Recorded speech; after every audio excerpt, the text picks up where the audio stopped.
Welcome to the Triage Method podcast with me, Gary McGowan, and my co-hosts, Patrick Farrell and Dr. Nicola Flanagan. We're continuing this female series where we're going to be discussing all things female physiology, nutrition, training, etc. Okay. As we've mentioned previously in this series, and it's something that I want to mention again at the beginning, there's so many things that are basically just the same. Okay. So as you listen to this episode, keep that in mind rather than us continuing to repeat it like we did in the last episode. However, there are a couple of differences, including those related to nutrient intake. Okay. So in this episode, what we're going to be covering are some of the nutrient specific concerns for women, not necessarily just because they're women, but also because there's many changes throughout the lifespan, and also in, for example, women's propensity to be on a plant-based diet. That's something that we will transition into. But for the beginning of this episode, how are you, Patty? I am absolutely splendid. And yourself, Gary? I'm very good, thank you. And you, Nicola, how are you? Good, very good. Outstanding.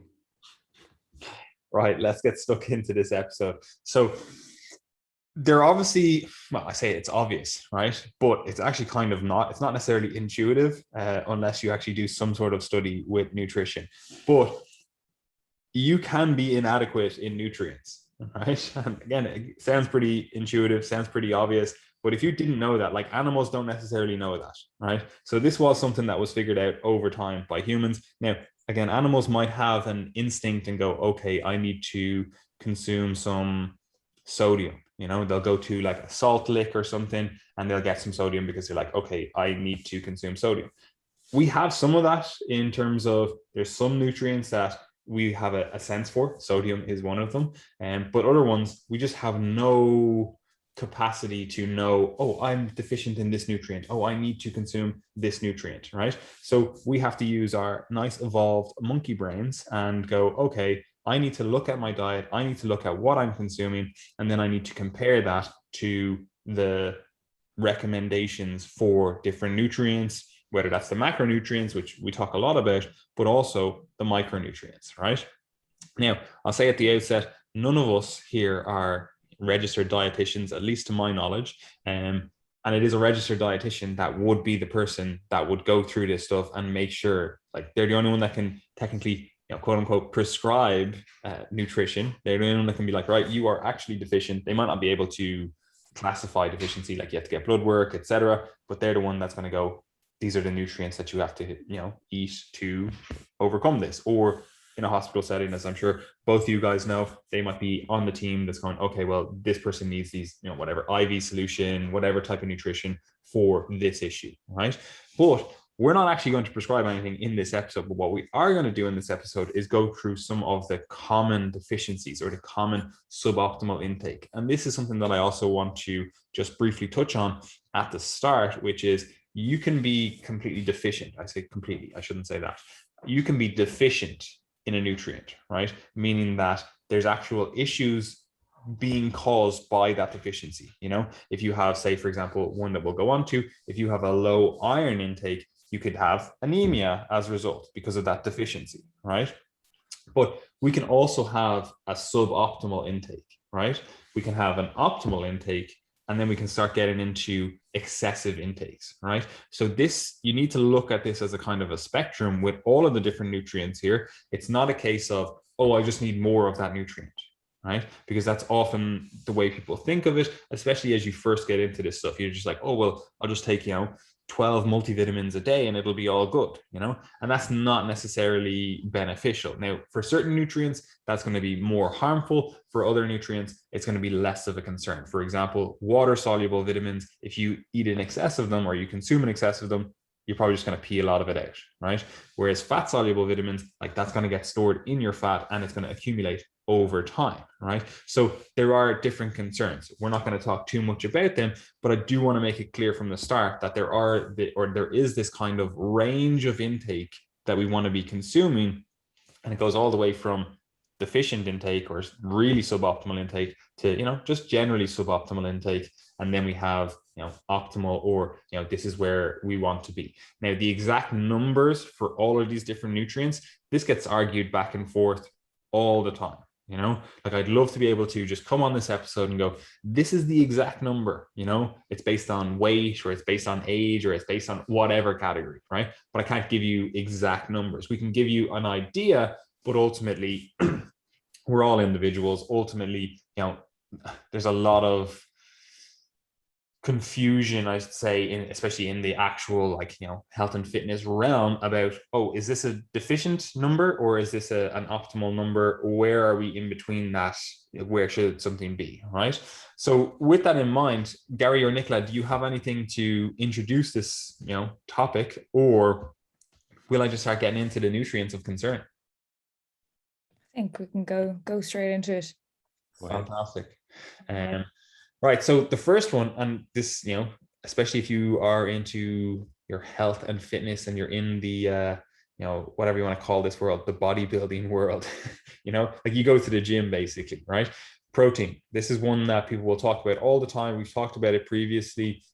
We talk about it all the time, but a lot of the actual like general population are not consuming enough protein, right? Now, again, there are some concerns about what exactly the number is, like where should that number be? And we touched on that a little bit in, I think it was the last episode, maybe it was the one before that, whatever it was. There are some current concerns about where is the exact number, right? And we tend to just, you know, give a blanket statement of, you know, 1.5 to 2.5 grams per kilo per day. But obviously we have to modify that based on, you know, activity levels. We have to modify that based on, you know, lean body mass. Like if you are someone that's, you know, I don't know, whatever, 50% body fat, like, and you're going up at the high end of that range or at the 2.5, you're probably in excess. Again, looking at that, you know, spectrum of, oh, this is a deficiency all the way up to an excess. Now with protein, there's not a huge concern for a lot of people, at least, unless there's some sort of underlying kidney issue or something.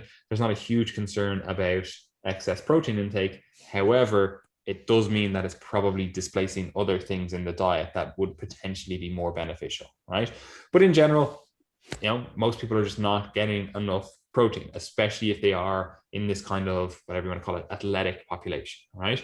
Now, we're going to go through all the, well, I say all the, there's definitely ones that we just don't know of and whatever else, but we're going to go through the general inadequacies and general concerns, and then we're going to get onto more female specific. But the reason we're doing that kind of general overview first is because it's not like just because you're a different sex, like it's one or the other, it's like, it doesn't make it, oh, you know, you've no concern for the general concerns. You know, you need to look at the general and go, okay, I need to make sure that I'm shoring all that stuff up. And then I need to look at, okay, I am in this specific population. I need to make sure that the concerns for this population are short, I can't even speak, are all dialed in, you know. But on the topic of protein, do you guys have anything to say, especially just, you know, your general population? Yeah, so I suppose for the general population, the recommended daily intake is about 0.75 grams per kg, which is quite low. And I suppose that's to prevent a deficiency, which we know isn't particularly common. And the thing is, with women in particular, particularly going towards more plant-based diets, is that a lot of women have quite low protein intakes.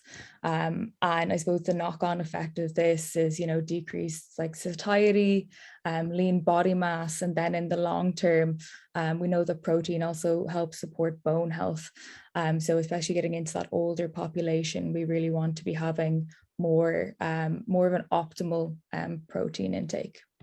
Yeah, and this is also something that I should mention as well, because you mentioned it there in terms of like that lower intake that's generally recommended, that whatever 0.75 to 0.8, like you see various numbers thrown around, like that's based on older studies, which, you know, they're not necessarily bad, but using newer techniques like indicator amino acid oxidation tests, like we actually now the scientific, well, I shouldn't say consensus, I was going to say that, but the science is generally pointing towards that not being actually adequate. You know, it's like, okay, this is the absolute bare minimum, but it's actually not even preventing deficiency. You know, like it's actually not a good place to be at. So it is a higher number, whether it's 1, whether it's 1.2, whether it's 1.5, that's to be debated. But even at that kind of whatever 0.8, it seems that that's just not a good place to be at, right?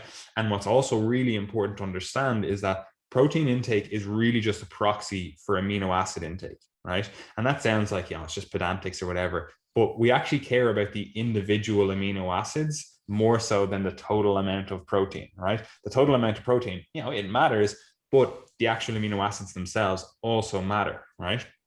And the reason I bring that up is because you will have people that are on, say, a plant-based diet, and they'll actually hit the numbers. They'll be like, oh yeah, I got the 1.2 or 1.5 or whatever it was, and they're like, oh, I'm doing good, but they won't have actually gotten the full spectrum of the amino acids that we need, right? So that is something that we need to look into. We will talk about plant-based dieters in a future episode, but I just wanted to bring that up because it's really important to understand that these are still just generalities. When we're giving these numbers out, there are still, further refinements that we could actually make to really dial this stuff in, but unless either of you guys have anything else to say on protein, we'll move on. Mm-hmm. Fantastic.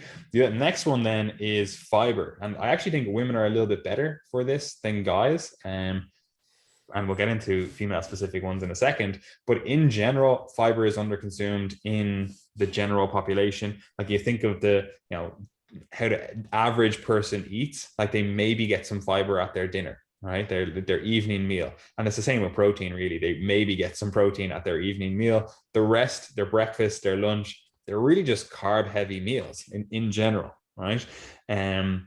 So fiber, that's one that is a nutrient of concern for a lot of people, and it does have some pretty beneficial aspects to it in terms of satiety for one. People are like, oh, well, actually I feel fuller for longer now, I'm actually able to stick to my diet. But also in terms of like health, there's a lot of beneficial things that it does, especially in relation to colon cancer, different things like that. Now, there are some issues with it in relation to nutrient deficiencies, because it does actually bind stuff in your gut, and that potentially means that those nutrients aren't available for digestion. However, it's actually a bit of a null point, because the vast majority of the foods that you're going to get like fiber from are also high nutrient foods, or high nutrient density foods in general, at least, right? Now, fiber, we generally recommend 10 to 15 grams per 1,000 calories. You'll find various recommendations online. Like you will find, just generic recommendations. I think it's for men, it's like 35 grams is recommended. And for women, it's like 25 grams or something like that. They are obviously not based on, like, they're based on just general average Joe and average Jane of like, oh, you're just whatever weight, this is the number you need to be at. We prefer something a bit more in line with either calculating it by weight, which is not as refined as calculating it by your overall calorie intake. So we just generally recommend 10 to 15 grams per 1,000 calories, because then you can scale that based on your individuality. If you're a very active person, you have a lot of food coming into the digestive system. Now you're going to be like, okay, I should be eating a little bit more fiber. Now that does have to be modified a little bit, because some people are going to be on like, 5,000 calories. Like Gary, for example, like when you're exercising lots, when you're like active, during the summer or whatever, like you could be consuming like 5,000 calories, and if I'm saying you have to eat 15 grams of fiber for 1,000 calories, like, you're not going to have a really enjoyable time. A lot of the time, you're probably going to feel bloated. You're probably going to feel like crap. And if you can imagine someone like, I don't know, like a Tour de France athlete or something, they're up at like 10,000 calories per day. I'm not going to be recommending 15 grams per 1,000 calories. So there is obviously an upper kind of limit to this stuff as well, but it's also not a concern for most people because they're not even getting the basics, right? And the way we would generally look at fiber intake is fruits and vegetables. If you just eat more fruits and vegetables, we can also layer on top of that, like, beans, legumes, lentils, that kind of stuff. But ultimately, that's where you're getting your fiber from. So if you just do a general audit of your diet now and go, okay, well, how many fruits and veg am I eating per day? You'll have an idea in some capacity of where your fiber intake is at, right? Now, you can also supplement with fiber. There's a variety of fiber supplements out there, but we generally think of things in terms of a food first approach, which we'll talk about later. But in terms of fiber, guys, what's your recommendations? Is it just to eat fruit and veg? Yeah, one thing I would say here is that like with the rest of these nutrients, we're talking about inadequacies and deficiencies. Like technically speaking, fiber is not essential. Okay. Like you don't actually have to consume fiber. It's not something you can be deficient in, so to speak. And this is a kind of a pedantic point that a lot of low carb and ketogenic diet proponents will pick on. They'll say things like carbohydrates and fiber aren't essential, therefore don't eat them, which is just obviously absolutely absurd, because what is essential for life is not necessarily what is required to thrive. And that's what we're trying to get you to do here at Triage. We're trying to make recommendations that actually enhance your quality of life and, of course, your lifespan as well. We want you to be as healthy as possible for as long as possible. So simply making suggestions based on what keeps you alive, like that's absolute bare minimum. Okay, so like fiber is not necessary in that you can live without it, but it is absolutely something that is going to improve your digestive health, your cardiometabolic health, your long-term risk of colorectal cancer, and many other things. Okay, so it's really, really important. So just something to note, because obviously I know a lot of people are consuming a lot of online health and fitness information, and they might come across those claims about, fiber and carbohydrates not being essential, but that does not mean that they're not extremely beneficial. Yeah, and just two things on that. First thing, on like carnivore dieting in general, all of those guys have extremely low testosterone and extremely high sex hormone binding globulin because of their diet. So they've basically castrated themselves. So I personally am not going to follow a diet that causes castration. Secondly, doesn't sound great to me. Secondly, and look, if you actually want to just ask them, literally ask every single one of these guys, be like, what's your sex hormone binding globulin at? And they'll be like, oh, it's at 70 or 80. I don't want that, right? Secondly, like you can call something non-essential. You can be like, oh, this is a non-essential nutrient, but that's like, it actually kind of means nothing, because like, for example, again, carbohydrates are a non-essential nutrient, but in your body, they're so essential. Your body actually will make them from everything else, well, not really fat, but anyway, they will make it from other things, so it's not right to just say non-essential and think of that meaning it's not necessarily in the diet at all. And this is the same with fiber. Like if you just look at a longer time horizon, over 80, 90 years, we could say, oh, wow, these people with low fiber diets, they seem to die young, right? So would you say it's an essential nutrient then, versus the people that are like consuming fiber and you're like, oh, wow, they actually seem to live longer because they're not getting these like colorectal cancers, etc.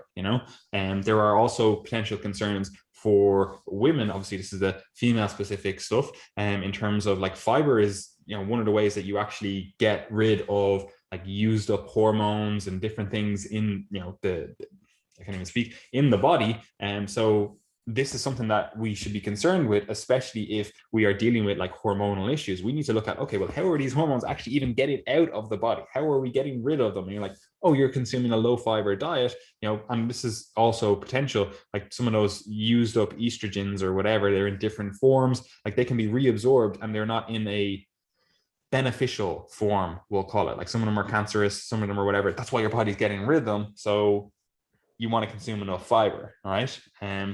Nicola, do you have anything to say on fiber?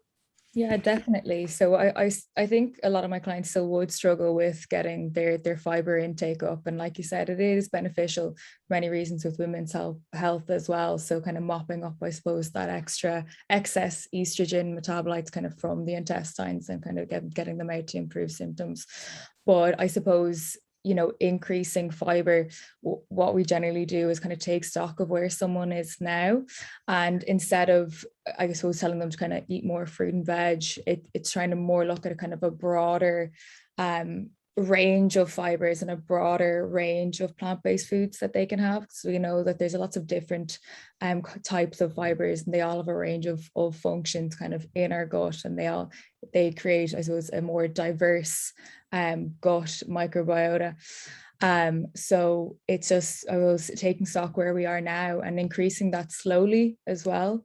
You'll see a lot of people going on to more plant-based diets, or, increasing their fiber way too quick and get a lot of gut issues, get a lot of bloating, constipation. So I suppose with an increase in fiber, You also want to be mindful of your water intake, just to try and, I suppose, kind of mitigate that increase of fiber in the diet. But what I'll generally focus on is just trying to get more diverse range. So whether that's just small things like even getting a multi-pack of peppers, all the different colors. Maybe if you're getting white potatoes one week, you're getting sweet potatoes the next. And again, that's just, I suppose, contributing more to that diverse gut microbiome, and as well introducing people to more foods as well, and kind of get them more interested in having a range of foods instead of sticking to the same fruit and veg every week and sticking to the same pattern of eating every week.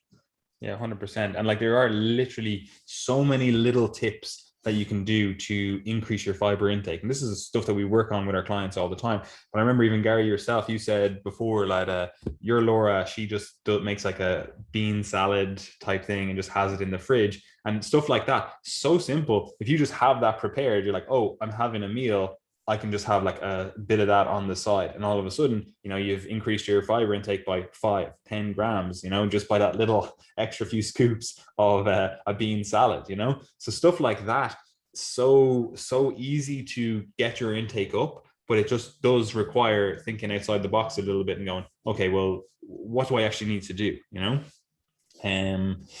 Anyway, we'll move on to the next one. And the next one is iron. And in general, most people in the world, right, are low on iron, right? And the reason I say the world is because this is actually one of the biggest deficiencies in the entire world. It actually kills people, right? In the Western world, we think of it as like, oh, like, someone has low iron, they have anemia. It's no big deal. Like, we'll get them some iron, not a big deal, right? But you can imagine if you are in the Congo. I don't actually know if the Congo has a low iron, but I know in certain places in Africa, they do have lower iron intake. Like this could be the thing that actually kills you. So we have to look at that stuff. We have to realize that this is potentially a big issue across the globe, but we also have to realize that in the Western world, it can be both easy to get enough iron and also quite hard to get enough iron.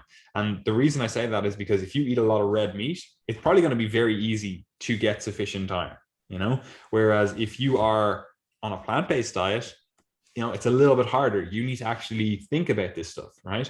And I always, like, generally, I'm just like, look, eat red meat twice per week. You should probably have your iron intake covered, right? And we're not actually going to give like a specific iron recommendation because in general, this is something that you should actually look at with your doctor or in coordination with your doctor. And with that in mind, seeing as I am the only one here that is not in some way a doctor, Gary has his progress bar. He's like, he's, whatever, he's at 30% now, but he's in some way a doctor. What's the story with iron, guys?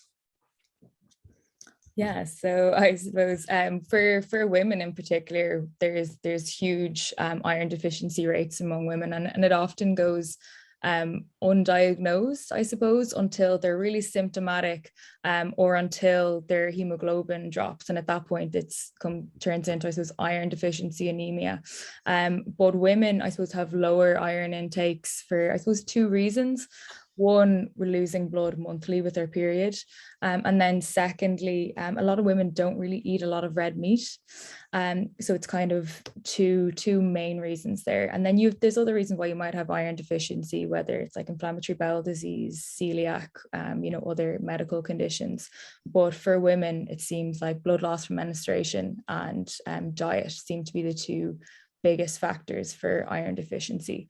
Iron deficiency, then I suppose symptoms that you're looking out for will be tiredness, fatigue, shortness of breath, reduced exercise tolerance, kind of restless legs, that sort of thing. And again, so it can be a while to diagnosis because you might brush this off as something else.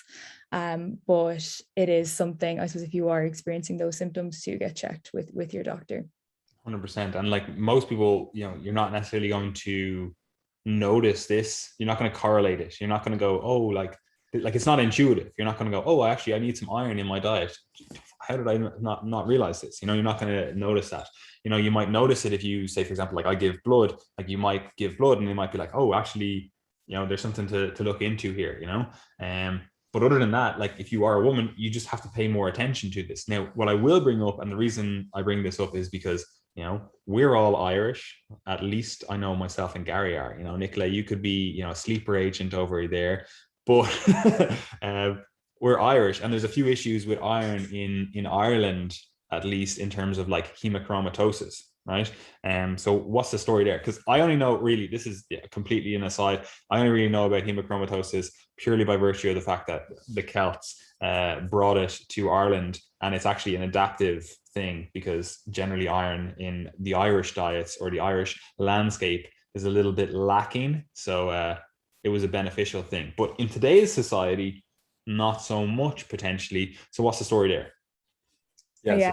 Oh, sorry. No, Gary, you go ahead, doctor. You take it away. Take it away. No, I was just going to say that, like, hemochromatosis, like, as you say, it's something that is quite common in Ireland, and it's typically important for this podcast. I suppose it's typically thought of as being a male disease. You know, people often think of men being associated with hemochromatosis, and that's actually valid to some degree, because effectively what keeps hemochromatosis at bay for most women, for menstruating women, is that blood loss. So it's almost therapeutic, because the therapy for hemochromatosis would be, you know, phlebotomy, or it's one of the options where you effectively, you know, take blood out, and then therefore that keeps the iron overload at bay. So that's effectively happening physiologically for women. You just say, first of all, hemochromatosis is iron overload. So I was going to get to that. Just yeah, so it's iron overload. It results from mutation the HFE gene, which is involved in iron storage, and as you say, very common in Ireland. So you effectively get iron overload. That can lead to like many different complications, because anytime you've got any of these nutrient overloads or mineral overloads, etc., it tends to result in the deposition of that in tissues. So it's ectopic deposition. So that could be hemochromatosis, Wilson's disease, and various other diseases. So yeah, effectively that's kept at bay in women up to the postmenopausal period, and that's when hemochromatosis will become manifest. So you can have too much iron, but you're not getting there through diet. That's the really important thing, because some people, I've had clients, Irish clients, who've gone to their doctors and they've seen that their iron levels are really high, and they come back and the doctors get the impression that hemochromatosis could be a consideration, and then they come back to me and say, oh, you know, how could we change the diet? Like, we could probably just get this down by just reducing our intake, but it's not so simple. You know, it's a little more complicated than that. 100%. And also, just on that, people saying that, oh, it's mainly a male disease. Like, I've never seen it in men, and I've trained a lot of Irish clients, and I've seen it in 2 women that I've trained. So the reason I bring that up is because, not to say like, oh, if you're a man, don't fucking care about it. But what I'm saying is, this is something that, regardless of your sex or gender or whatever, you need to look out for it, you know? But again, is this one of those things where you're just not going to know until one day you're waking up and you're like, oh, I'm so fucking tired? Or like, how are you going to notice? Like, are there any symptoms? Yeah, like, you can get symptoms, but it generally takes, well, it depends if you're homozygous or heterozygous. So like, you can have very severe hemochromatosis and become symptomatic early on in life, but you can get multiple different symptoms. One of the things that's quite common is, you know, cardiotoxicity. So you get deposition of the iron in the heart. You can also get it in the liver, and various other places. I think the heart and the liver are the 2 main ones. What do you think, Nicola? Yeah, I think, you know, like tiredness, kind of fatigue, like impotence in men, menstrual cycle irregularities in women, all them will probably present a little bit before that. But yeah, and mood disturbance as well would be another one. They'd probably present first, I'd say. But yeah, you can get all of them.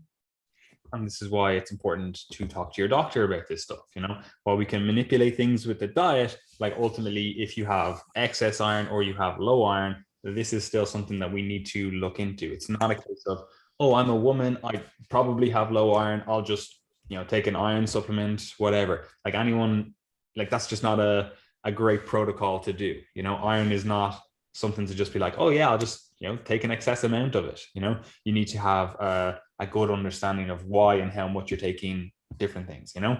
But anyway, look, we won't spend too much more time on iron. In general, I just tell people, eat red meat twice per week. It seems to be a good, you know, catch all. You know, you can eat it more red meat, you know, throughout the week, but in general, that's good. We will come on to, when we're talking about plant-based eaters, we'll come on to like how we think about iron in that, maybe in this episode, but probably in the next episode, you know.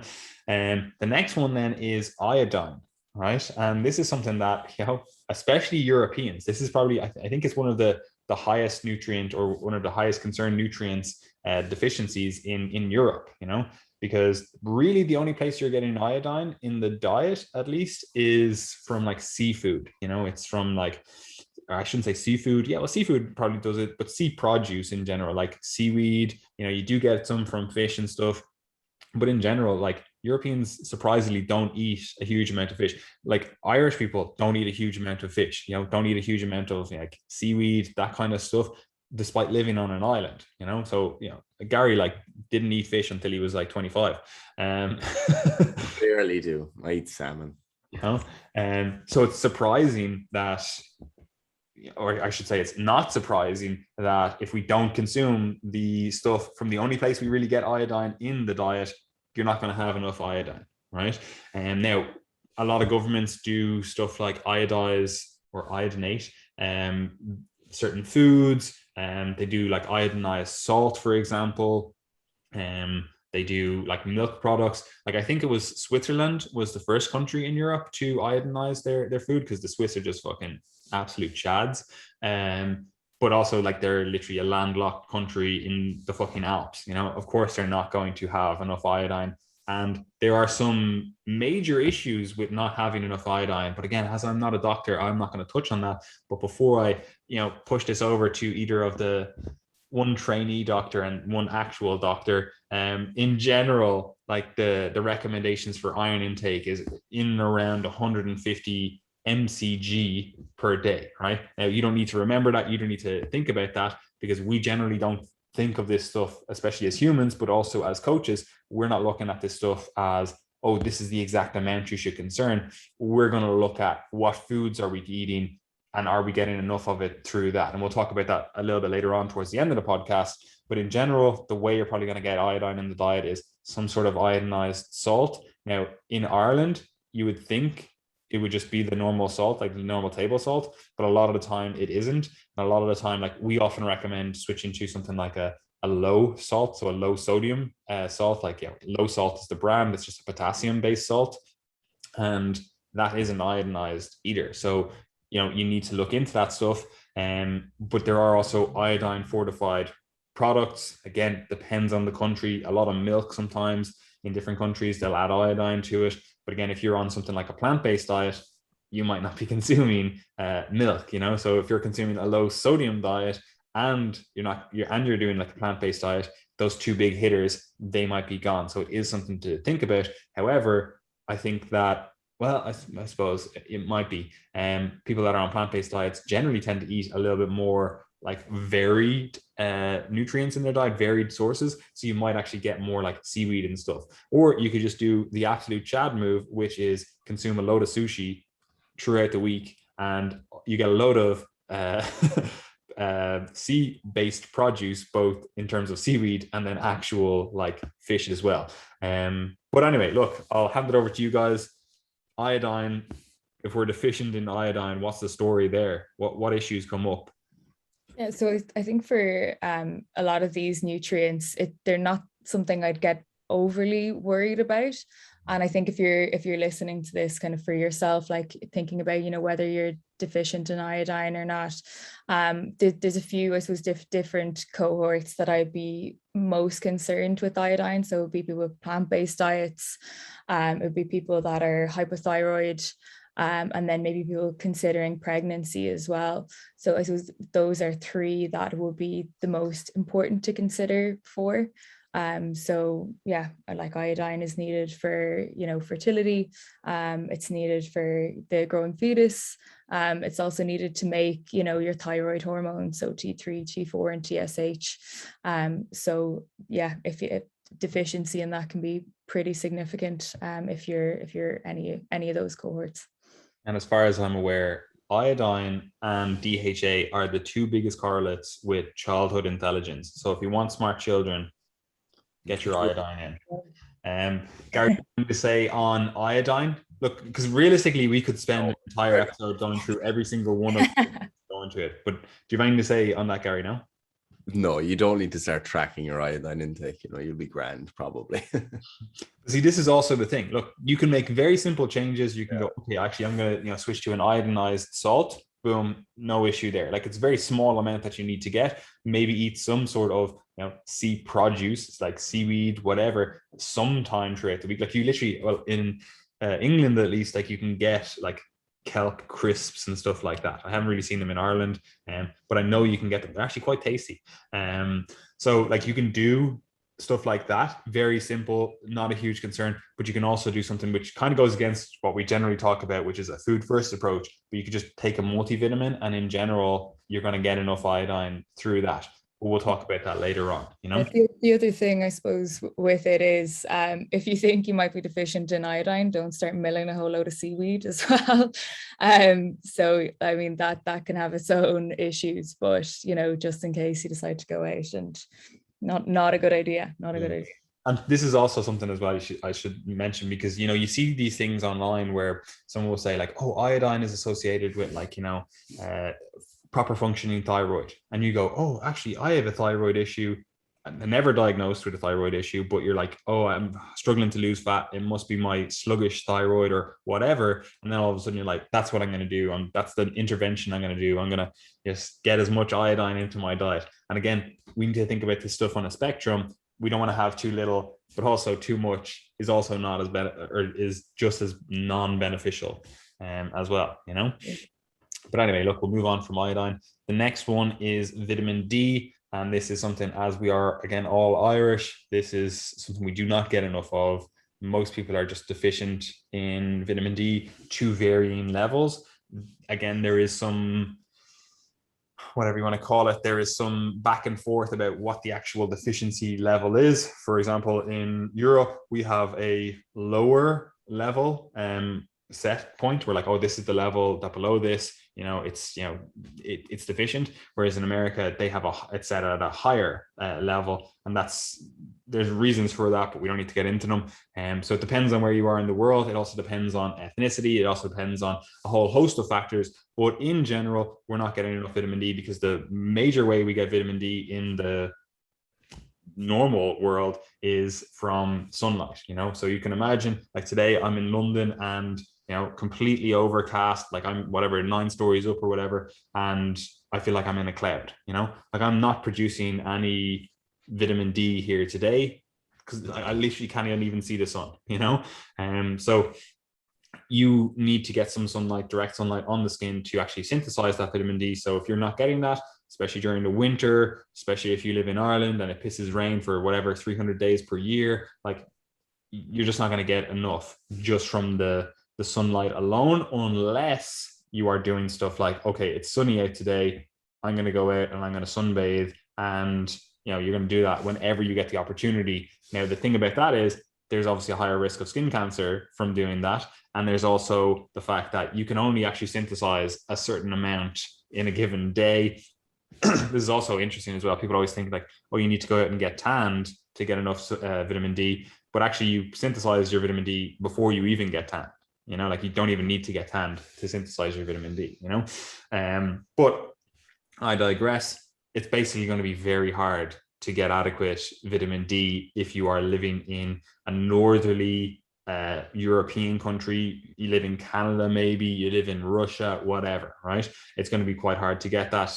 But also, if you work in an office all day, like you could live in Spain, but if you work in an office all day and you never get sun on your skin, you still have the potential to be deficient in it. Now, the good thing about vitamin D is that it is fat soluble, so your body can effectively store it for later.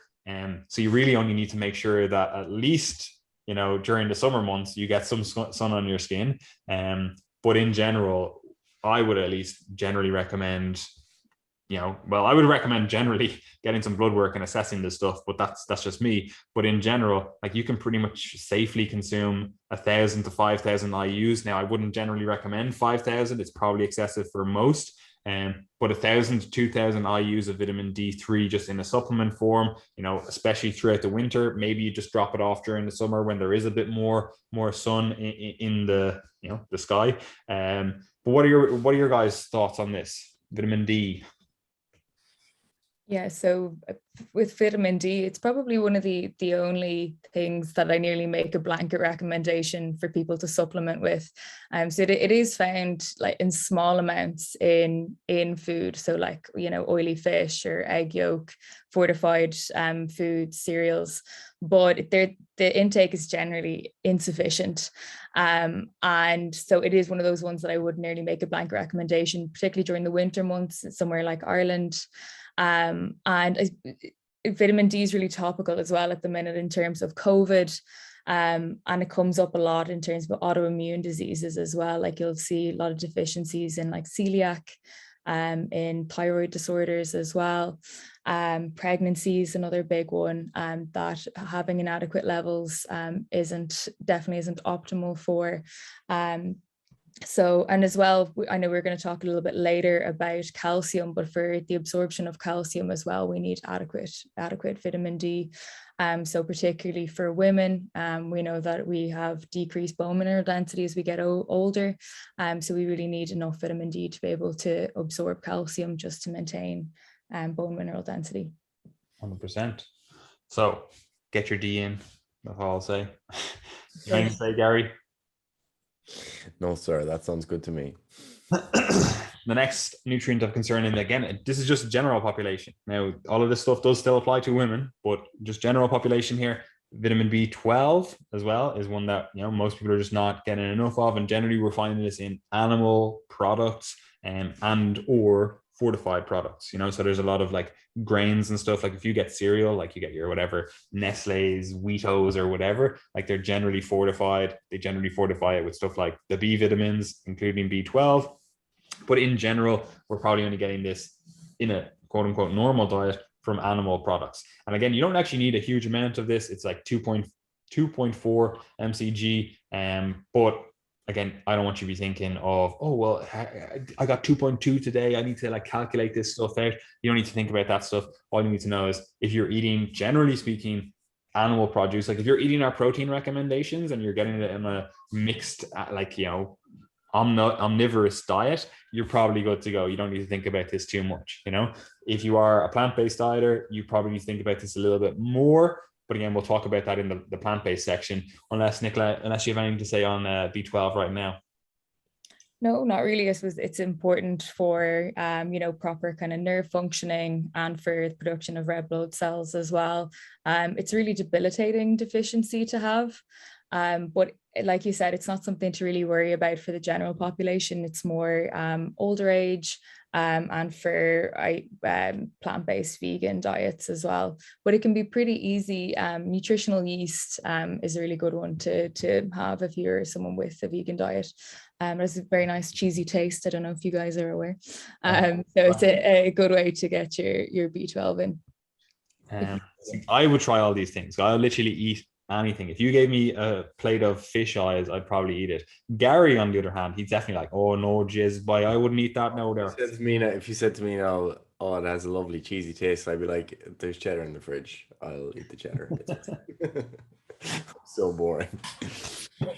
Anyway, it is also something that, again, there are specific populations that this might also be a bit more of a concern for. Like if you have some sort of digestive issues, celiac, like you mentioned, that kind of stuff, like there are some things that we need to be a bit more concerned of. We're not talking about them in this episode, but I just wanted to bring that up. The next one that is, again, in the general population, nutrient of concern, it's calcium. And look, I think the vast majority of people these days, they know where calcium comes from because there's a big push, but I'm going to go through it anyway. You know, well, first of all, we need about 1,000 milligrams per day, right? Now, you can argue more, you can argue less, depending on the population. And obviously, if your doctor or someone is saying, look, you need to consume more of this because, you know, whatever, there's osteoporosis or just some sort of risk there that you're like, I need to consume more of this. But in general, 1,000 milligrams, that's all we need. You potentially need more going through puberty after menopause. But again, most people know where to get calcium from the diet. We're talking dairy products. We're talking like, you know, fish with bones in them. Like I eat kippers. Kippers, absolute chad of fish, just in case anyone is wondering. Traditional Irish meal, just saying. There's bones in that, but they're soft bones, so you can just eat them. You don't even notice them, you know, so you do get some more calcium from that. Plants generally aren't a great source of calcium. However, you can, like, first of all, they do contribute to your intake, and you can also make better plant choices so that you are getting more calcium. Now, they do contain stuff like phytic acid, which, you know, isn't great for like the absorption of calcium. But again, we have to think about this stuff in a whole diet. You know, it's like, okay, look, you know, it's inhibiting absorption a little bit, but I'm getting more because of XYZ interventions, not a huge issue. And then it's also, like you said, protein does help with the absorption of calcium as well. So we can't just look at these nutrients in isolation. We need to look at them as like, what's the bigger picture here? So calcium, do you guys have anything else to say? Because like we can go into more depth in the female specific stuff, because, you know, it makes sense. But if you want to talk about the reason that women might necessarily want to focus on calcium a bit more now, look, I'm all game. Yeah, so like I was saying, for women going more towards the perimenopause, menopausal age, I suppose laying down the foundations with calcium and maintaining bone mineral density when you're younger is really important. I know we're going to go through it later, but you're not just looking at calcium, you're looking at your vitamin D, you're looking at your magnesium, protein intake, resistance training, but laying down that foundation now is particularly important. And as well, a lot of, like we said, a lot of people are going more towards plant-based, so they might not be getting calcium in. So it's just about identifying where are you getting that from. Not necessarily supplementing. I'd encourage not supplementing, because it is quite easy to get it through the diet. But it's quite easy to get through the diet, but a lot of people don't, I suppose, is where we're going. I can't even speak. There are also actually potential issues if you do supplement. Like, there are things around like heart disease, and Gary can probably talk to that a little bit better than I can. But in general, from at least my understanding of the research, like supplementing with calcium is potentially negative in terms of like arterial calcification. And that's to do with the speed at which you then get that calcium into the system. Like, you're eating it with, you know, a meal, like it's in this whole like food matrix and everything. Like, it's not getting into the bloodstream as quickly in just like its calcium form. Like, it's like, oh, you have to, you know, break things down. It's being dripped out into the bloodstream, etc. And so there are some issues there with supplementing. But again, it depends on the risk factors. Like, if you are someone that has a risk of dying in the next 5 years because of a hip fracture, and I'm like, all right, like, well, like, I probably care more about making sure that your calcium is in a good place, rather than worrying about, oh, well, in the next 50 years of this calcium supplementation, you know, we have a heart disease potential risk here. But Gary, do you have anything to say on that? Yeah, I suppose like one thing is just because we discussed this in our group chat with the other coaches the other day. Just it was just calcium just happened to come up, that someone had a blood test, and basically the calcium was maybe a little bit low, slightly below or on the lower end of the normal range. And one of the questions was, you know, should this person supplement? You know, should this person start to increase their calcium intake? And one of the things I think that's really, really important to understand, that can be very difficult to understand if you haven't like studied physiology, is that the representation of these nutrients when they're measured in the blood, like, they're not even measured as interesting because they're nutrients. It's because of the effects that they have within the body. So if someone gets a measurement of serum calcium, let's say, and that's high or low, that you're not thinking the next step, oh, I wonder what their diet is like. It's like, what else could be going on? You're measuring other parameters like parathyroid hormone, you might measure vitamin D, and all these different things that would modify calcium levels in the body. So that can be really difficult to understand, because it's very much a dynamic system, in that if you're measuring the level of one thing, it could be the result of multiple other things that are going on underneath. So this is why we encourage people to speak to their doctors, and not to just view the body as just this simple system where if something is low, you can supplement and fix it. Unfortunately, things aren't so simple. So if you happen to do your own blood testing or whatever it happens to be, and your calcium is way off, don't think you can just fix it with a supplement or reducing calcium intake. Even go to your doctor, get proper testing done if needed, and start it out that way. And this is actually really important, because especially stuff like the minerals and the stuff like calcium, for example, like your bones are effectively your body's store of calcium, right? So you could have a perfectly normal blood level of calcium, but you're actually getting it from your bones, you know, which is not ideal. That's not what we want. So even if you're bang on perfect in the quote unquote optimal perfect range on a blood test, that doesn't mean that something negative isn't actually occurring, So this stuff is a little bit more complicated than just looking at a blood test, looking at some numbers and going, cool, we're all good. We're in this nice range. There is more to it, which is why we generally recommend just focusing on the food that you eat and, letting the cards fall where they may, But look, let's move on to vitamin A. Vitamin A, again, this is one that is actually incredibly easy to get in the diet, especially if you're following our other recommendations in terms of, getting enough protein for one, because, it's found in some plant foods, or sorry, some meat products, but also just eating a variety of plant foods, like if you look at all any of those kind of like orange colors and red colors, like they are caused by basically the plant forms of vitamin A, retinol. I can't even speak today. I have them all written down here. Like basically what we need to get in the diet is 700 mcg or AE, which I actually can't remember what or AE stands for, but what one mcg or AE is equivalent to 1 mcg retinol or 2 mcg supplemental beta carotene, or 12 mcg dietary beta carotene, or 24 mcg dietary alpha carotene, or beta carotenoxanthin. Can't even speak today. But basically, we don't need to look at that stuff, right? Because first of all, I can't read. But second of all, it actually doesn't matter a huge amount if you are actually just focusing on getting a variety of plants in the diet, leafy green vegetables, orange and yellow vegetables, tomato products, like different fruits. And you can even get it in some vegetable oils. You can also get it, especially in the more meat-based products, from stuff like liver, organs, that's where you're going to get it. Like liver has a huge amount of all of these different nutrients.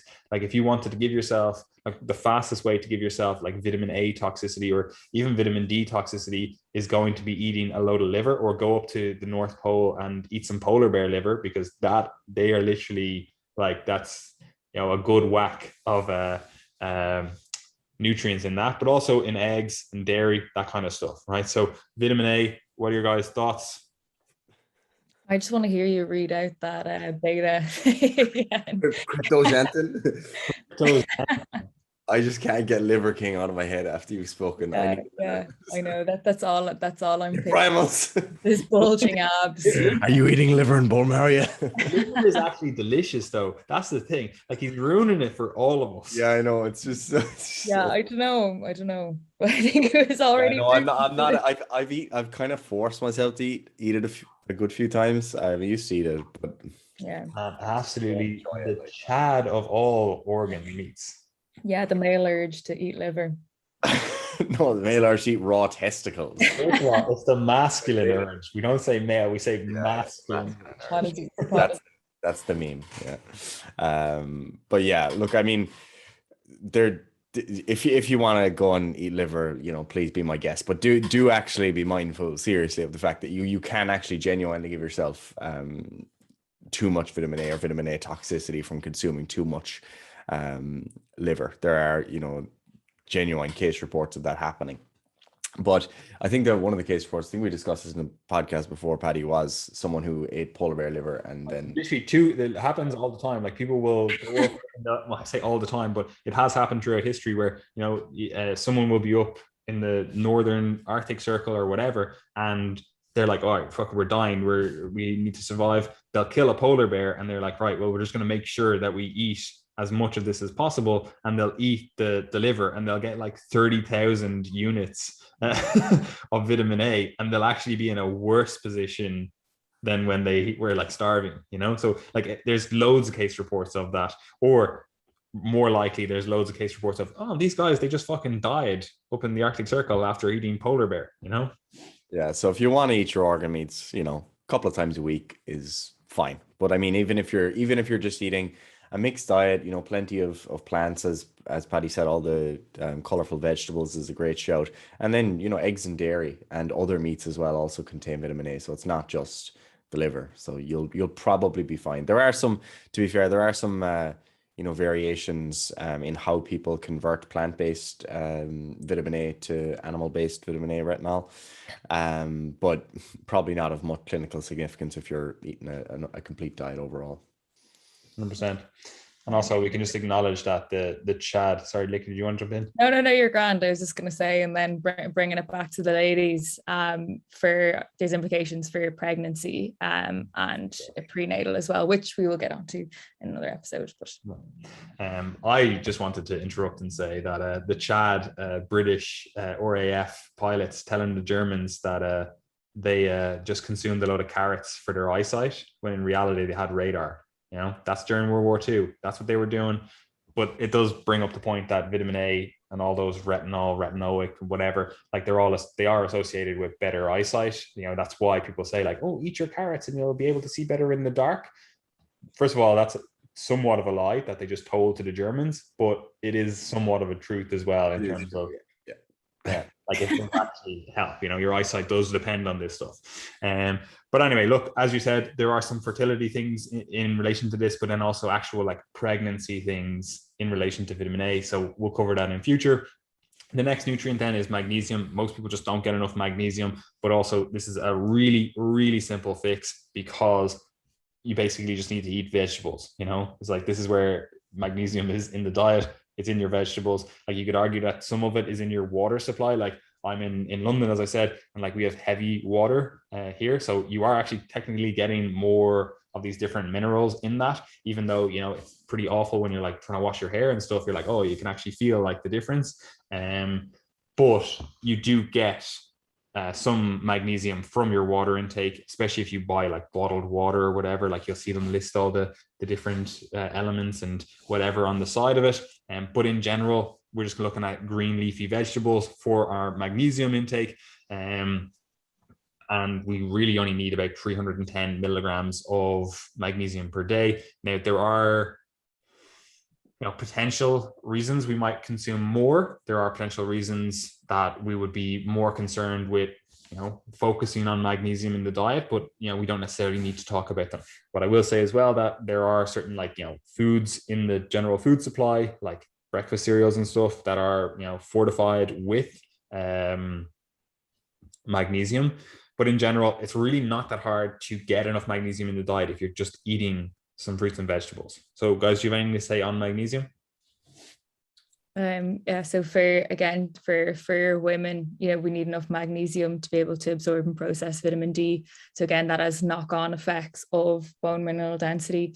And as well, with some clients who might have really debilitating PMS symptoms, PCOS, even endometriosis, magnesium supplementation, you know, can be really useful in that regard. So kind of supplementing with magnesium, and then there's been some studies that supplement with magnesium and B6 has better outcomes again for those kind of debilitating symptoms. So it is something that's quite interesting. And anecdotally, I know with some of my clients that have been supplemented on magnesium and B6, their symptoms the PMS symptoms have improved, stress and sleep as well.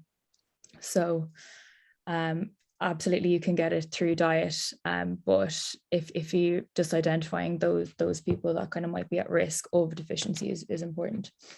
It is also one of those nutrients where it's not like you have to go really overboard to see issues with this.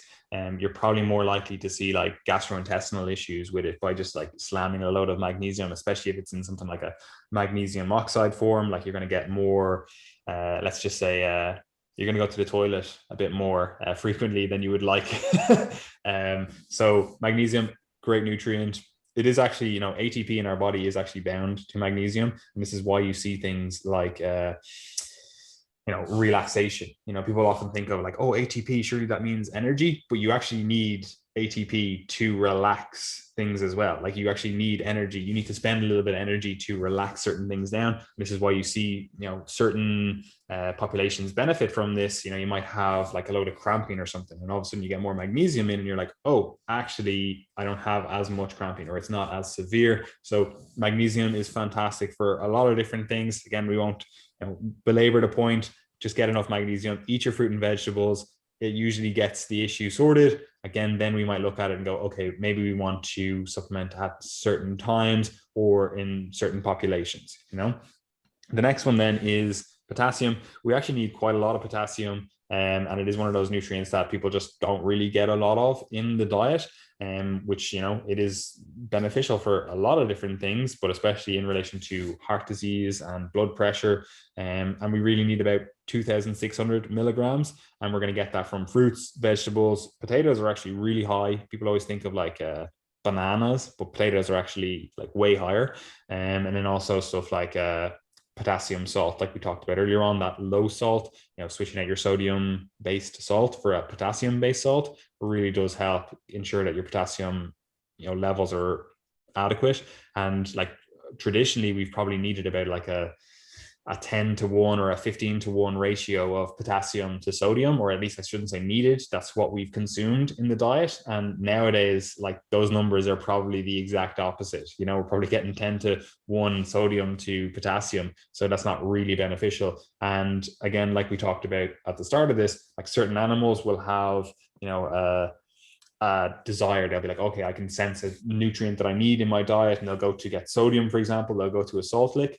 And we don't have any of that for potassium, because we have that for sodium. You might notice you're like, oh, I have a craving for some salty things, and that's your body saying, okay, I need to consume some sodium. Now, it's not always. Sometimes that craving is just for delicious food that just happens to be salty. But your body does have that little bit of a sense for requiring sodium. We don't have that for potassium, because throughout our entire evolution, we've just always consumed high amounts of potassium. Like regardless of the type of diet that we're eating, they all contain high potassium, except for the modern kind of diets that we've made, which are relatively low in potassium, especially if you're on the kind of standard American diet or standard Western diet and you're not eating a lot of fruit and vegetables. Like your potassium intake can get like really quite low. So do you guys have anything to say on potassium? Not much, really. I mean, just kind of reiterating the point. Basically, everything that I said that's true of calcium and measuring that in the blood is true of potassium. It's complicated. It's regulated by many different systems, and speak to your doctor if you've got problems. Fantastic. And then the next one is vitamin E. We need about 11 milligrams, and we get this from nuts, seeds. We also get it from like vegetable oils, which again, if you listen to certain populations in the health and fitness community, seeds, nuts, vegetable oils, they're being like vilified, but they don't offer another solution about where you're going to get your vitamin E from. Well, Liver King does, because there is some vitamin E in the liver. There is actually another guy who eats brains. He's disgusting. I followed him, and I actually think I need to unfollow him, because some of the videos actually make me feel ill, because he doesn't even look like he's enjoying it. At least Liver King, he gets all pumped up. But this guy's just eating a brain, and he's like, it's fucking rotten. Like, I haven't found this part of the internet yet. Oh, I'm gonna send You'll have to send me the link. Raw meat experiment. That guy, Paddy. Yeah. Yeah. He's I funny. was so scared of like a prion disease. Like I literally fear no man. Fear nothing this world. But a prion disease, like you're just fucked. You got nothing.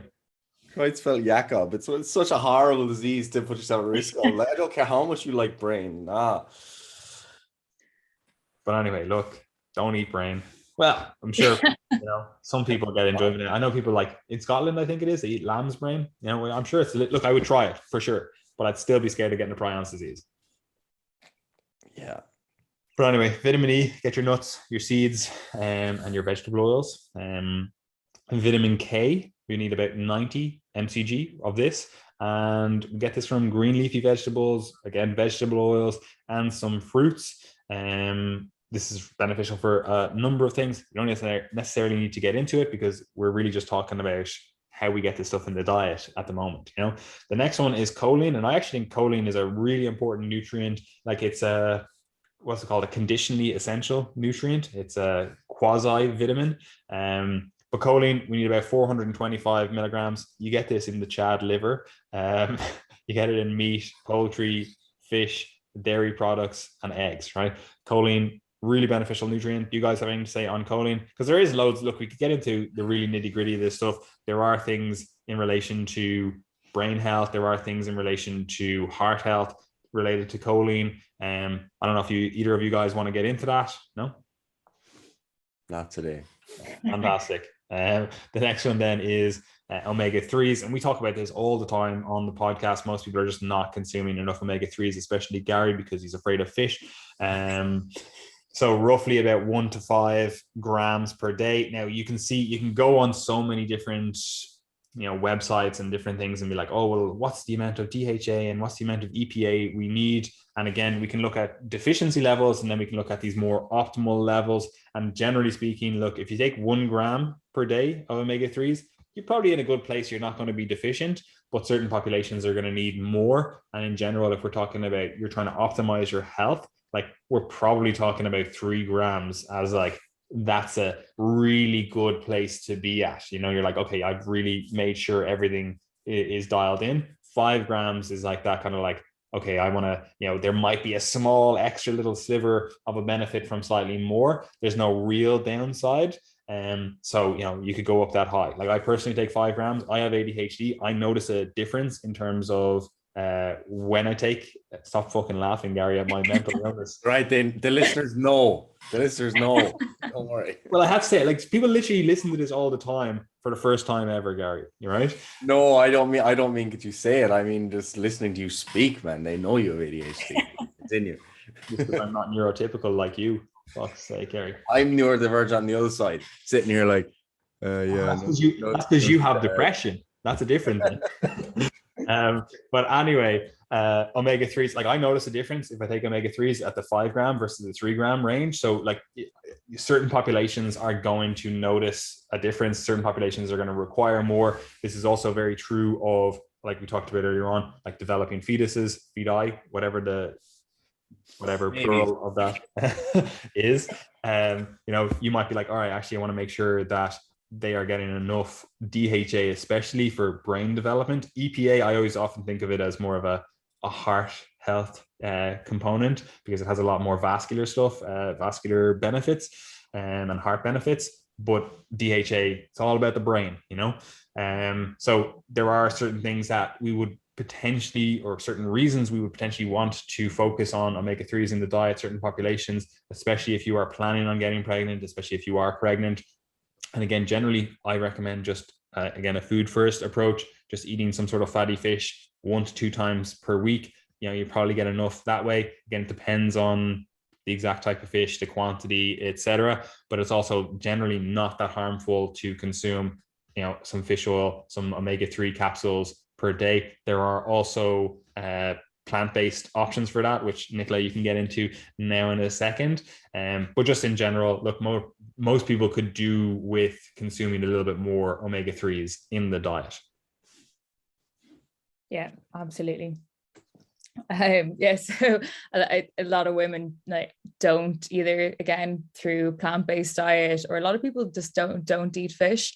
And I know I've a good few clients, even though you might give recommendations of eating fish, they just won't. Like Gary probably just will just supplement because they don't enjoy eating it. You only started eating fish like 3 weeks ago, don't you? Yeah, whatever. It's like that vegan. Throwing darts. She's allowed, like, lord it over you because she's doing it right now. Nicola's starting her evolution. Next week she's gonna have bull testicle videos. Look, I'm making up for all those lost years. Okay, don't worry about it. Continue. But yeah, a lot of people don't consume it, so we need to look at where we're getting it then. And for vegans, vegetarians, you can get it from the diet. I mean, from like chia seeds, flax seeds, but it's in ALA and needs to be converted, and the conversion's like pretty poor.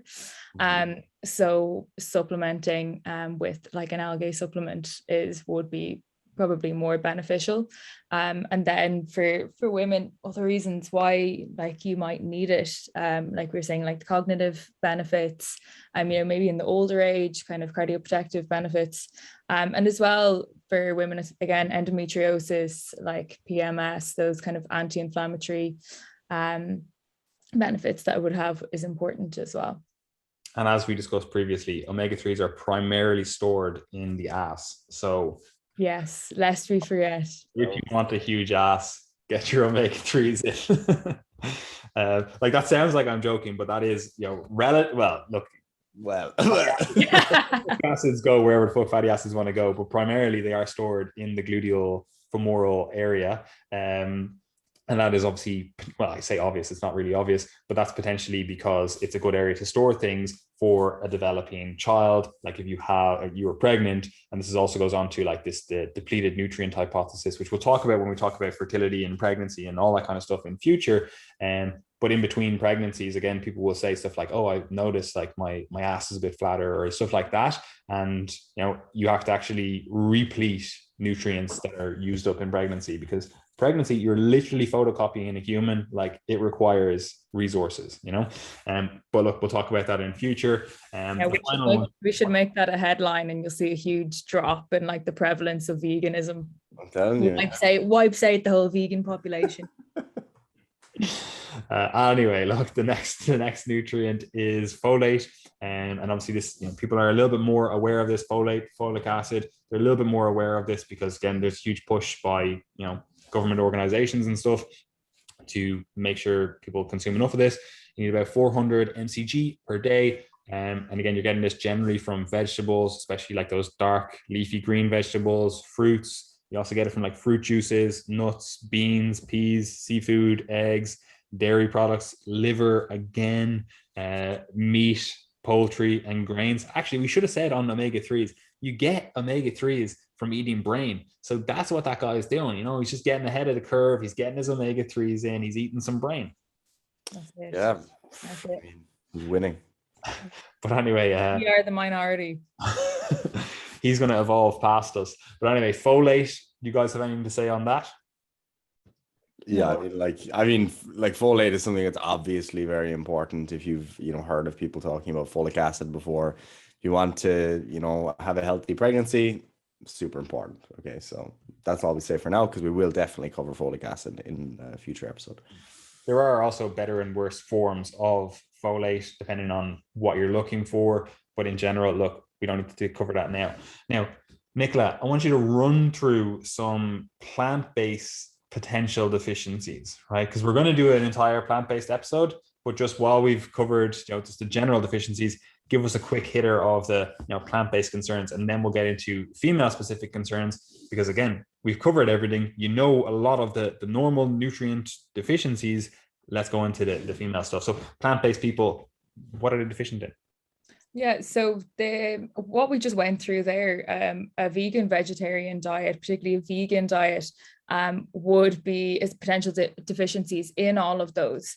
I suppose it's just that they're more likely to be, or more at risk, I should say, at being deficient in, like we were saying, protein, like we're saying, not so much deficient, but definitely a suboptimal intake, iron, calcium, vitamin D, which again is general population, your omegas, iodine, selenium, zinc. Like I hate kind of listing off a ream of things that people can be deficient in, particularly vegan vegetarians, when it is, generally speaking, it can be quite a healthful diet, but it's just things to look out for and know where are you getting these things from, if you are particularly vegan. Mm-hmm. Yeah, and that is really important, because again, look, you might be a vegan or a vegetarian or whatever, and you might not be deficient in these things. This is more so what do you want to call it, an eye-opener, going like, oh, I just need to make sure that I know where I'm getting X nutrient from in my diet. It's just something I need to be aware of, that could be a concern. And then we get into the more female specific concerns. Now we can actually go through this relatively quickly, because a lot of these we've actually already covered, Yeah.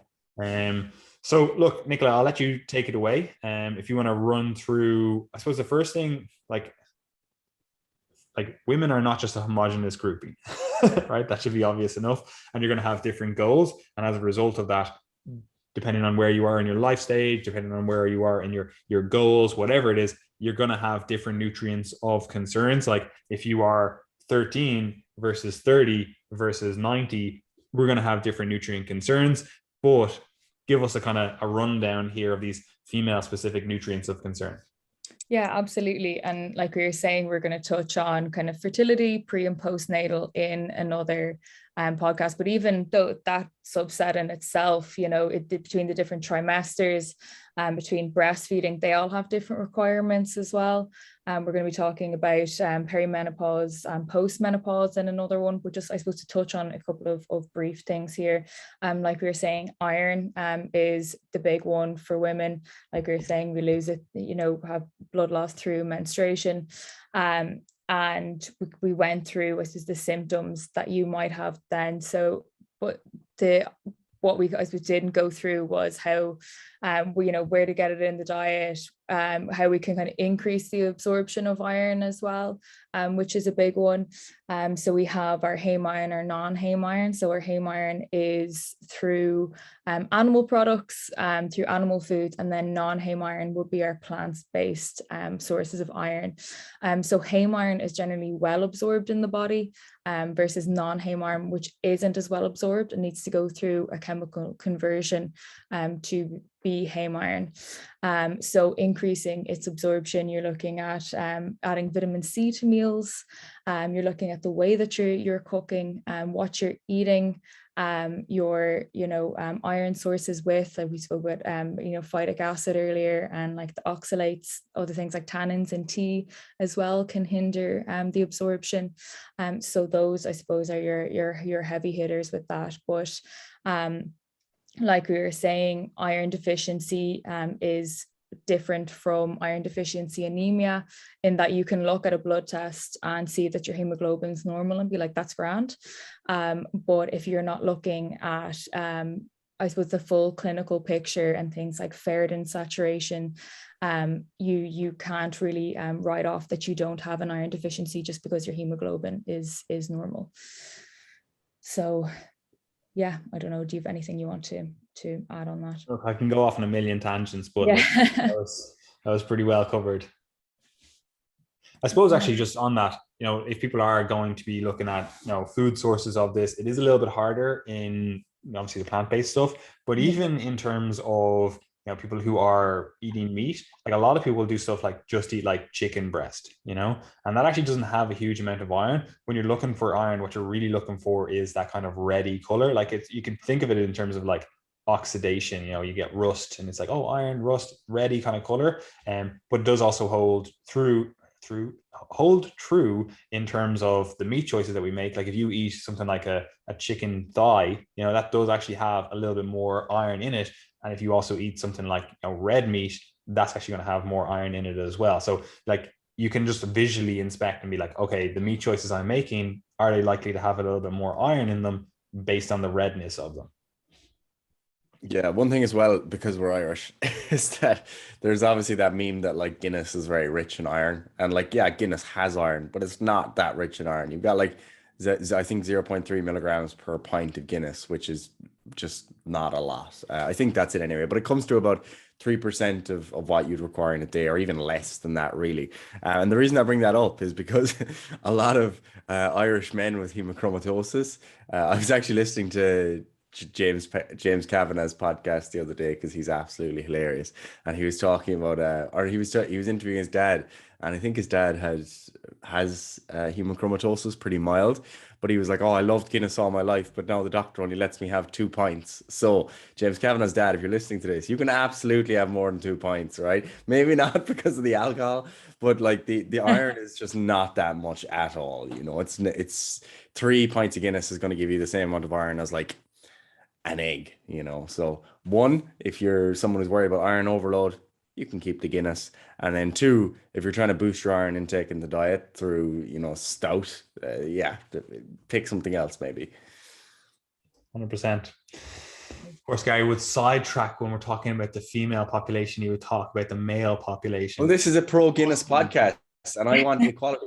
I think it's actually disgusting that men have appropriated Guinness, our national beverage, that women feel ashamed to have a pint of Guinness because they feel it's manly. I think all women should drink pints of Guinness.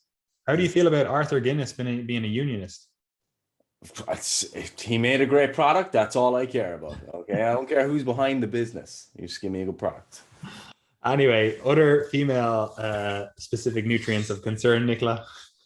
Yeah, we spoke about bone health, I know already, but just reiterating that point that we need to kind of start now, like in your 20s, is making sure that you're getting sufficient calcium, that you're getting sufficient vitamin D,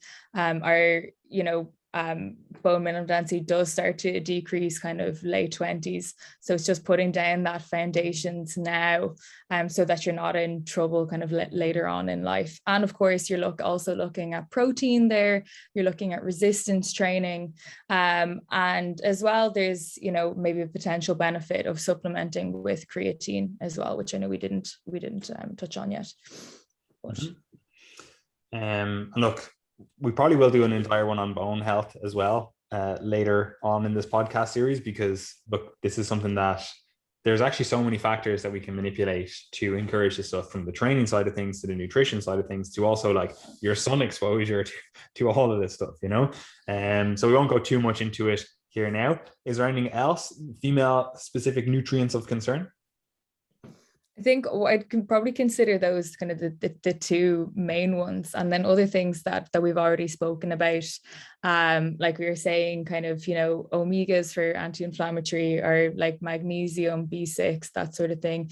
And then we can get into more detail about kind of thyroid health, maybe nutrition for PCOS, endometriosis, I suppose in other episodes as well, or we can touch on them briefly now, whatever. Yeah, we might as well just briefly touch on them now, because obviously, look, we'll go in depth in the future ones, but I would like to, people listening to this, they didn't just get the here's the generic nutrients of concern. I want to make it, because look, realistically, if you cover all the generic nutrients of concern, you're probably doing really, really fucking well in terms of all the nutrients of concern. Because as you'll see, when we do go into all of these various different things in this episode and also in future episodes, you'll be like, oh, I get it from fruits and vegetables. Oh, I get it from this. It's like, it's not like there's just one nutrient in this food. It's like it has a whole host of different things. So if you're focusing on the overall diet pattern, all of a sudden, a lot of these boxes get ticked and you just don't have to focus on it specifically. Obviously, there are some nutrients you have to focus on specifically. Like, you're not just going to get your iron intake from increasing your fruit and vegetable intake. You're not going to get your vitamin A, well, you might get it from the fruit and vegetable stuff, but you're not going to get other nutrients by just going like, oh, this is this blanket statement. We have to actually look for them in the diet, like your iodine, for example, right? And I know we're going to talk about fertility and stuff in a future episode. But if you want to run through the nutrients of concern with that, we can just quickly, you don't have to go through in-depth stuff, but you can just go boom, boom, boom, give us the quick hitter. Yeah, absolutely. So the main ones for fertility and for pregnancy that would be recommended are like we were saying, folate, like L-methylfolate in particular is easier, more, it's in their readily more absorbable form in the body, so that's a good one to supplement with. So folate, vitamin D as well, and then a prenatal supplement. Again, there's a lot of other nutrients that are important for fertility, but this is something that will be judged on a needs basis. It's not something that everyone with all the potential deficiencies, again, in pregnancy and things, if you're deficient in this will happen to the baby and this will happen to the fetus, and they'll have all this kind of stuff if you're deficient in vitamin whatever, but it's just kind of fear mongering for a lot of women. So I think the best thing to do is talk to a dietitian, talk to like a medical professional about it. If you're someone that has maybe other comorbidities or that has special dietary needs, and just to make sure that you're covering all those bases. But I suppose the base recommendation for most women is prenatal supplement, some sort of kind of methylfolate or folic acid, and vitamin D. So they're the broad ones. And then after that, you're looking at comorbidities, high risk pregnancies, and special diets as well. That again will be based on the individual. 100%. Are there any other nutrients that you'd like to go through? And then if not, we can just go through this kind of like how we think about this stuff in terms of like food first approach and stuff. No, I think we touched on thyroid a little bit earlier. So just touching on that again, so hypothyroidism, so underactive thyroid is really common in a lot of women. So you have two, I suppose, main categories of issues with your thyroid. So that's hypothyroid, underactive thyroid, and then hyper, which is an overactive thyroid. And again, this is, you'll find it's nearly linked in families. So if someone's, granny or mum has it, there's an increased likelihood of getting it as well. So what you don't want to do is what we were saying about, iodine, and again, like milling a load of seaweed. If you have an overactive thyroid, again, that will just send you in the completely other direction. So it's about when you kind of hear things like, iodine, selenium, whatever is good for thyroid health is actually, again, speaking to a nutritional professional and saying, like, is this relevant to me in my situation? Because I have a thyroid disorder, doesn't mean I should start taking iodine or zinc, whatever it is. But yeah, like nutrients of concern with like thyroid is like your iodine, selenium, zinc, iron, B12, etc. Yeah, 100%. And this kind of brings us to the final, the conclusion of the podcast, which is like, how do you actually manage all of this stuff, right? Because if you were to genuinely sit down and be like, right, I need to look through all of this stuff, I need to make sure I've got this nutrient, I need to get this nutrient, like it would actually be exhausting, Like I know some registered dietitians and stuff that actually have done this with their own diet, and they're like, geez, it actually takes like a long time. And now there's software and different things, and we'll talk about an app in a second, but there are different software packages and stuff that, dietitians use to help them. But in general, like if you were just general population going through this stuff, it would be absolutely exhausting, right? So how do we think about this stuff in terms of, are we looking at food? Are we looking at supplementation? Are we looking at like really dialing in on specific nutrients? What's the story here? Yeah, so it can be really overwhelming. And I think, a lot of people go either one way or the other. There's people who, don't think twice about this kind of stuff. And then there's people who want to get tested and need to know their magnesium levels and need to know really like micromanage their nutrients. But for general population, it's really not necessary, I suppose, to micromanage in that sense. But setting up someone's diet, again, it's evaluating where they are now. Like, are they someone who's an erratic eater? Are they having low protein? Are they diet high in saturated fats? And just kind of starting to implement things slowly.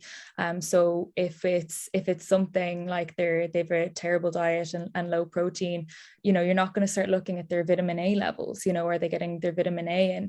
And you're going to kind of start with kind of, I suppose, your big rocks of nutrition, and that's mainly kind of whole foods. That's trying to have kind of minimally processed foods, high protein, ensuring enough kind of fruit, veg, low saturated fats from mostly and polyunsaturated sources, and just kind of taking those kind of things first, and then dialing it in, I suppose, in terms of what you might be at higher risk from. So again, like we were saying, women and iron deficiency, or whether it's again someone with a thyroid issue, etc. So trying to dial it in specifically to the individual, and that's tough. But I think looking at the main things with nutrition is important first before looking at individual nutrients. Yeah, like I always much prefer that food first approach. And like you said, the start of that is just finding a baseline diet, going, okay, am I dialed in, getting enough protein, getting enough fruit and vegetables? Am I eating like a varied, food sources? Get that dialed in, right? See what happens then. And then what you can do on top of that is like, there are different like websites and stuff where you're like, okay, I can literally just run through the list of, nutrients or micronutrients or whatever. You like vitamin A, and look at food sources of vitamin A. And all you have to do is go, okay, I've built this diet. This is saying this is where I get vitamin A from, and then compare them and be like, okay, am I eating any of these sources? No, I'm not. Okay, maybe my vitamin A intake is a little bit low. And then what you can do is just either add in those foods or switch some foods around and go, okay, now I'm going to see how that affects me. And you can do that for all of the different nutrients.